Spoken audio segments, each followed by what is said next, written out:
newsletter?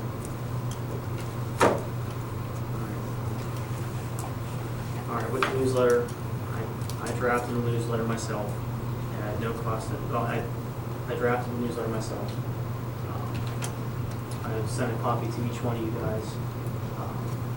I did receive feedback from each one. I would like to bring that up for passage tonight. We agreed that we would review it before we send it out to everybody. And so since it's been made, I sent copies out to everybody on the board. And just like to get it, be okay to go ahead and send it out. I would though like to send this out to all residents since we are the first newsletter. And I think there's a lot of information contained in it that all the residents need to see that. I estimated out that we'd be between $800 to $1,000 to mail this out to every one of the residents. Further newsletters, I believe, would only need to go on the website and the in businesses like we spoke of before. But with so much information contained in it, and a lot of different opinions and different stories going through the township, I think it's wise that we have all the residents see what's going on officially from us, and then future newsletters, we would not need to go through that expense.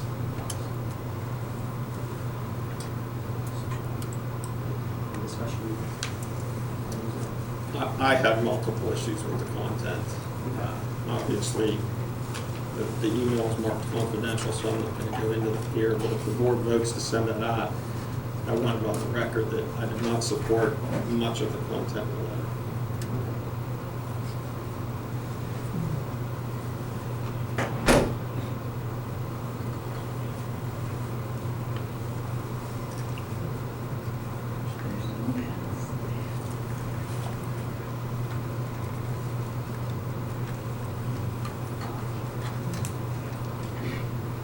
Could you break down what it's gonna cost to send it out?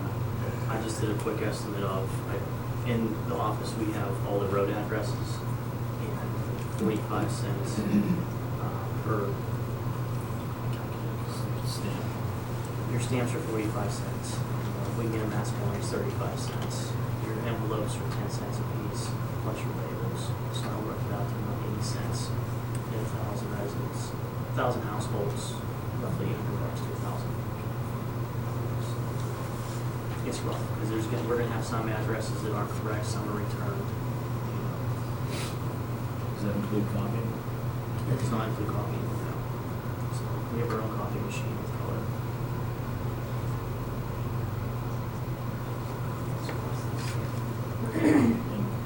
Yes.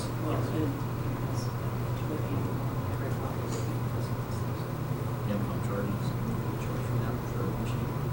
We want that.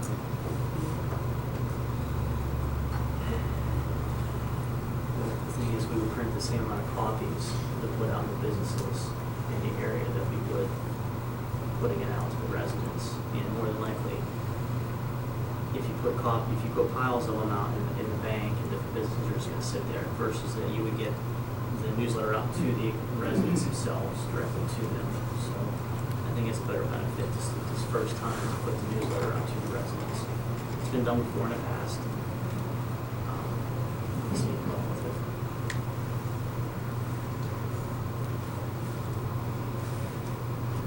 And if we vote to send that out, I just want to make it noted in public that I'm not voting not to inform the public. I feel that there's misstatements and lack of a complete story in several of the articles. So if we vote for it, that's the reason why my vote will be no.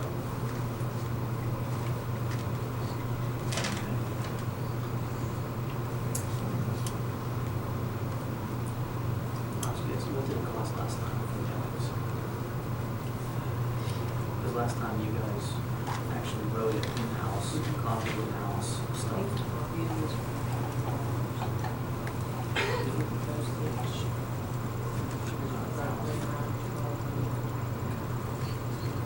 How many addresses have you mailed to?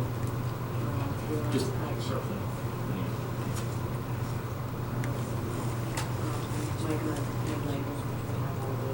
When they came back, the ones that did come back, those coffee labels,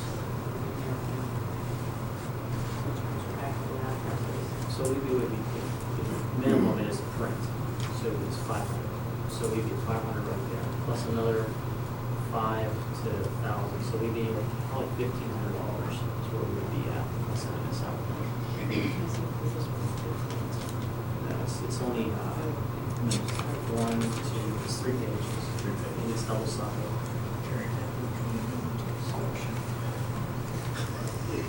I don't think the next couple of ones need to be, we can I can upload this on the internet as well.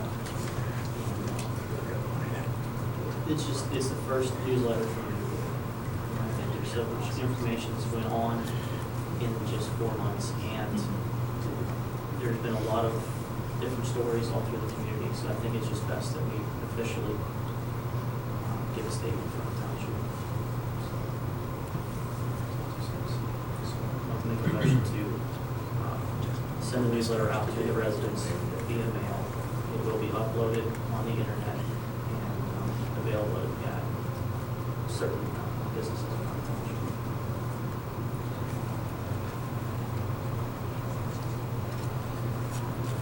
I have one question. Since I'm obviously not going to be able to control the content, I would ask that if you make a motion to do this, that you at least put one line in there that Supervisor Mark Brozitz did not want to sign on to the publishing of this letter, so that people know, since it won't be known except for people in this meeting. Okay, thank you. All right, I can write that on the last page. Just something like Supervisor Mark Brozitz declined to sign on or agree to the content of this letter.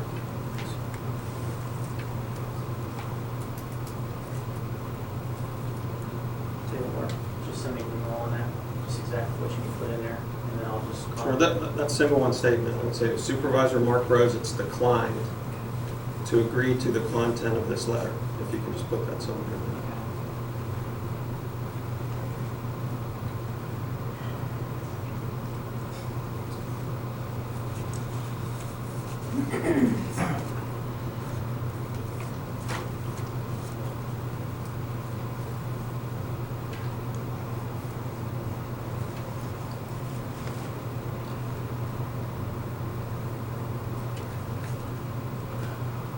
I got copies for people here. If you want me to just handwrite that on there and I'll initial it next to it. If you're going to hand it out today, I'd appreciate it. And just so as it circulates, it's at least on there. What I'll do is I'll handwrite them out and I'll initial my name next to it. That way they can see I put that on the newsletter so people can have copies of it.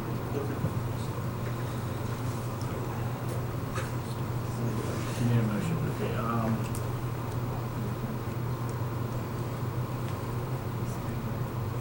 all right, I'll second that.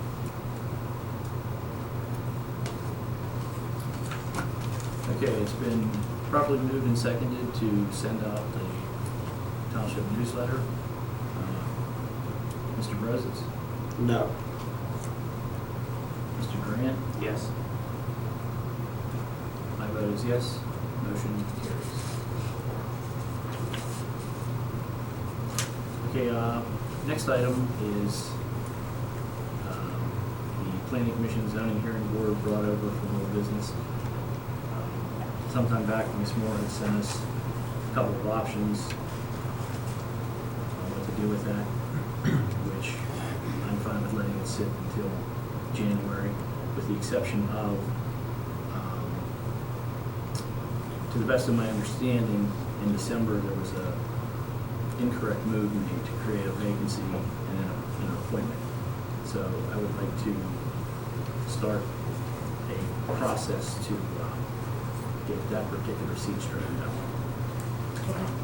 out with your advice. And I previously said what I think would happen in the situation we have an improper appointment is just to proceed under the removal section of members, which would require notice to Mr. Darrow, 15 days notice of the intent to vote. So you notify the person that you're intending to vote at a particular day and time. And then they have options under the MPC as to what they want to do. So if you want us to prepare that letter, we can. Yeah, I'm going to make a motion to have the solicitor prepare the letter to notify Mr. Darrow of the intent to remove.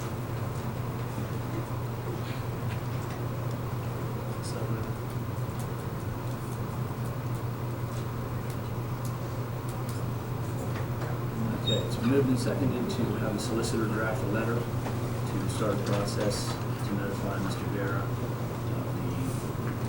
the process to remove the zoning hearing board after improper appointment.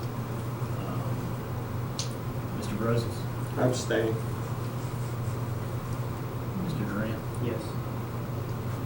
My vote is yes. Motion carries.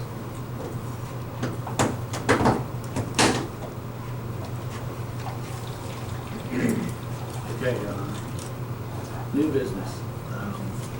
Capital improvement equipment discussion. All right, so we had a workshop on this, about what to do with the excavator.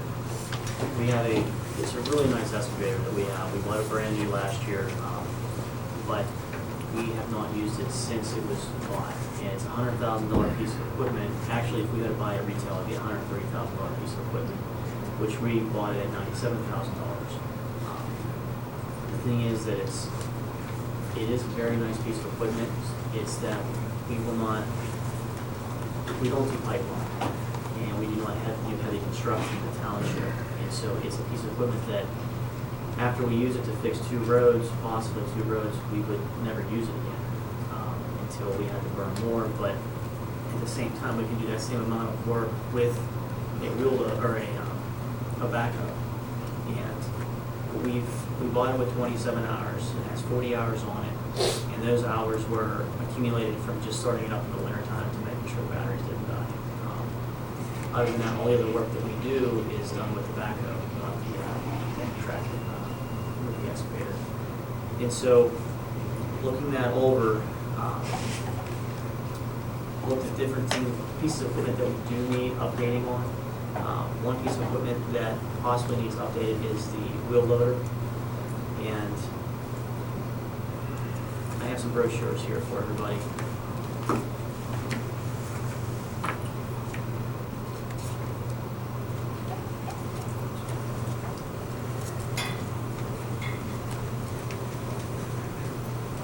There's a John Deere case. We also have.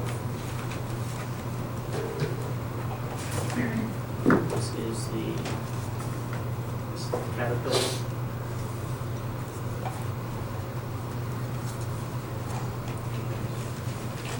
I only have one of these. Do you want to, it's similar to the other case, do you want to look at this one too? It's a smaller version, I think it's covered in golf. No. John Deere is.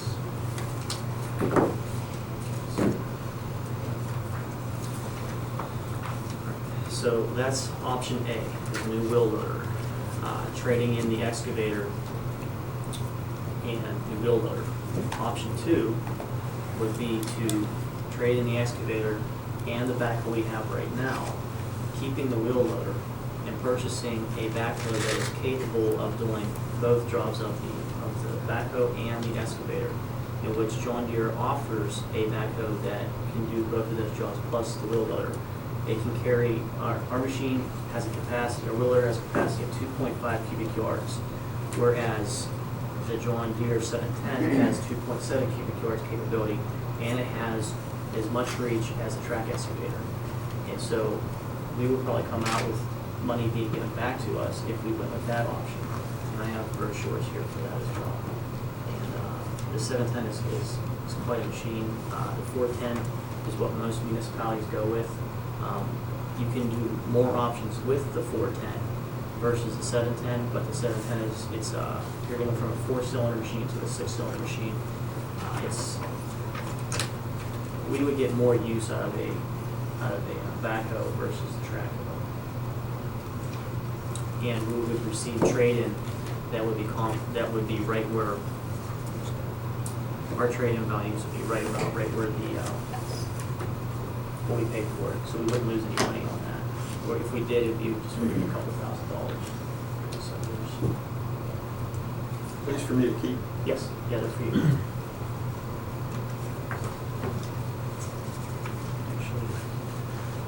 I don't know if we have it over. Yes, I have it. Here. Okay, so I did have Caterpillar give us an estimate on the equipment, on appraisals. For the 2013 Caterpillar 308E CR, $95,000. For a 924 wheel loader, it was $16,500. For the John Deere 5525 with the brush arm was $17,500. The Uber grader we have came in at $2,000 trade, which it's worth more in scrap than, I mean, you might as well keep it. And the 2000 Fairlane trailer, even though we paid $30,000 for it, they only went off at $3,500 for trade-in, which is. I asked them on that number. I said, you know, we paid $30,000 for that thing. You really think $3,500 is a, you know, comparable number? They said trailers just do not hold their value. As soon as they leave the lot, you lose your value on a trailer because anybody can tweak the frames and torque them. So we're stuck with the trailer. I can give you a copy of this too, Mark, if you want it. I just don't have one right here, but if you want to, you can look at it real quick if you want. I'll get you a copy. Yeah, just give me a copy of it too. Yeah, I'll just, once Mark's done looking, I'll make Yeah, copies. I mean, I can use this. Yeah. So that's where we're at on discussion. I'm gonna go look at a couple pieces of equipment to see what our best options are. I do like option 2, where we trade the excavator in and the JCB backhoe. The JCB, when they came out, they did not give us an estimate on it. So they still have to come back and look at the JCB backhoe. And it's just that we have a machine that's, it's just sitting up there, we're never gonna use it, and it's just gonna lose value. We won't get a lot of use out of it, so we're not gonna get something we can get use out of. And option 2 would give us our best bang for our buck, and it would get the most use. Currently, the 308 Caterpillar Traco, or the excavator, it's in high demand because it's pre-emissions. So that's why we were able to receive such a good trade.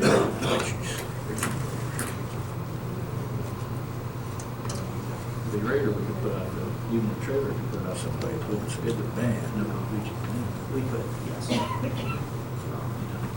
I believe we will never recoup the amount of money that we put into that though.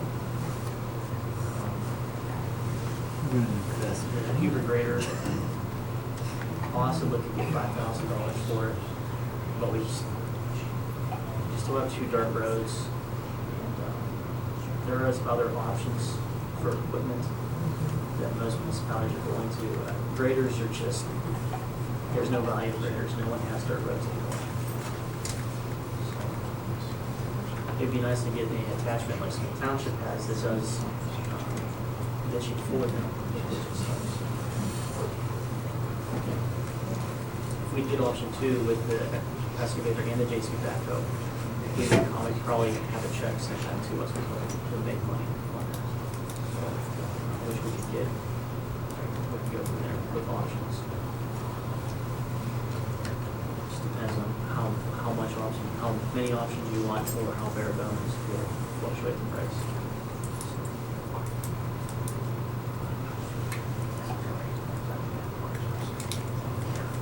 How soon are you looking to do something? I'm gonna go this week and look at some more equipment for the road crew. Nothing will be done until it's brought to the board for vote, and all proposals would be official. We would go through CoStar, we would go through CoStar, so you don't have to send it out for bid. It's just, you go through the program, and those are accepted state contract bids, so we don't have to bid it out. But I would keep everybody informed of my progress on that. Okay. Is that it? That's my update for you. All right, okay, thank you. Mark, did you have any? No, just that I'd have to digest this, because when we bought that excavator, we did bring the road crew in here and asked what the one piece of equipment they would want. And I understand Mr. Duran disagreed with them, and they said it was an excavator, so I would need time to digest this. Sure. Understand what he said. I talked with them too, and I talked with other municipalities as well, and everybody agrees that it's just it's a great machine. I mean, it's an awesome machine. It's just that we're never going to get our full use out of it, and it's just a pretty depreciating in value. And it's great machine, it's just, we don't need, it's not what we need at this point. Certainly your opinion. Sure. Thank you, Joe. Next item, we had done some interviews to hire a replacement for the road crew as a full-time employee. Had met with, we had a gentleman who was a part-time employee here about two years ago. Year and a half, 2 years ago. Summer help, 2 years ago. Was a good worker, just it was a part-time situation. Currently working part-time up at Midway with no possibility of a full-time position because they only have one full-time position. So he was one of the many that sent resumes in. Seemed to be the most likely candidate to hire. So I would like to make a motion to hire Bernard Books as a full-time road employee, starting as soon as he would be able to give notice at his current job. About 2 weeks. At a week or two, I would imagine, yeah, at a rate of $14.50. Any discussion, input, output? Good. Full-time would be the difference, yeah.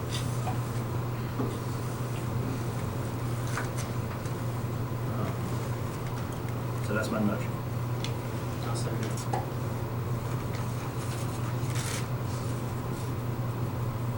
Okay, it's been moved and seconded to hire Bernard Books as a full-time road employee, starting as soon as his first availability.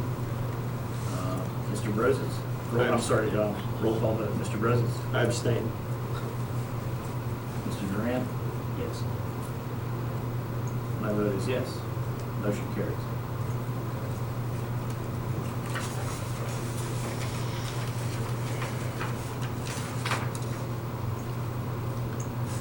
Okay, excuse me. At our last monthly meeting, we had a resignation letter from, I don't know the name, Cindy Living, I keep wanting to name the other name. Cindy Living had resigned as member of the Township auditors, and not that there's really anything for them to do for the remainder of the year, but it's good to have a person titled as that in case for some particular reason something would come up. Nancy Campbell was the only person that mentioned any interest, and since there's just till the end of the year, as of January, we would have to reappoint again until the next available election. So, any input, Mr. President? Mr. Durant? All right, then I will make a motion to appoint Nancy Campbell as the third member of the auditors until the end of 2014 as a fill-in case some particular thing comes up they need to do.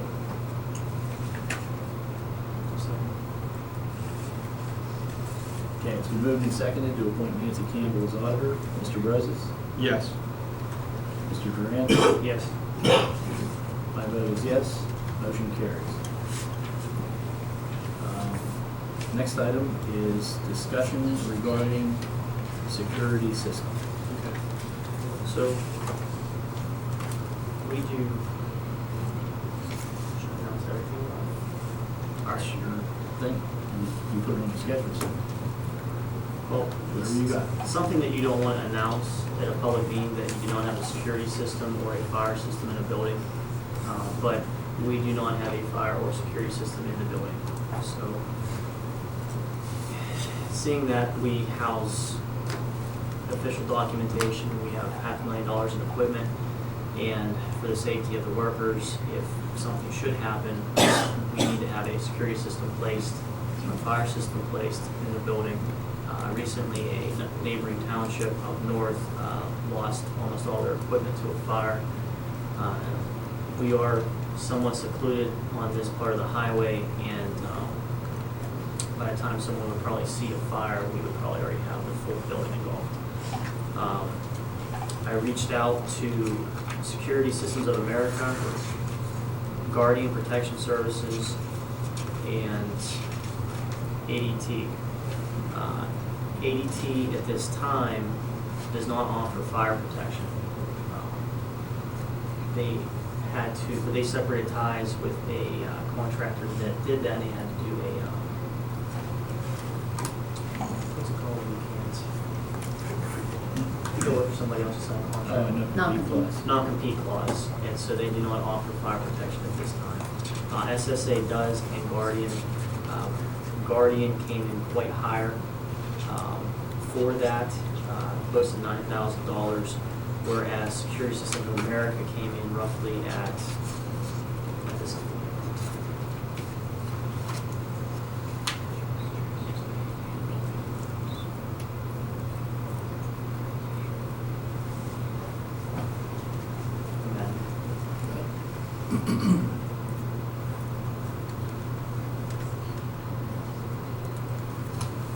Comes at $44,310. There are a couple of expenses that come in with that, and it came in at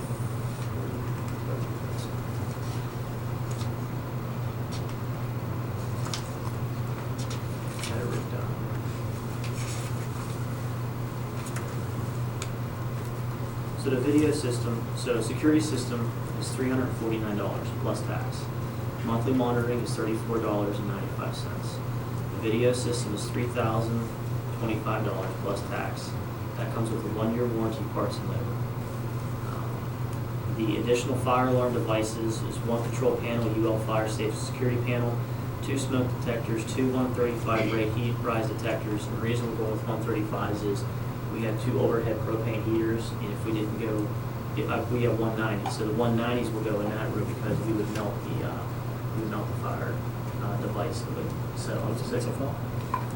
Rate of rise heat detectors, so that if you get a fast rise of heat, they kick off. Horn strip devices. And that came to $1,285. Now the security system, I don't want to announce what kind of security system we're going to place because I don't want that public of what is contained in it for security reasons, so that way we're not giving someone a roadmap to disarm the device. So it's a very current, up-to-date security system that is state-of-the-art, and we're getting it for under $5,000. So no one else can touch that. And they are a CoStar's certified dealer as well. So if the fire alarm or security system goes off, they respond? Yeah.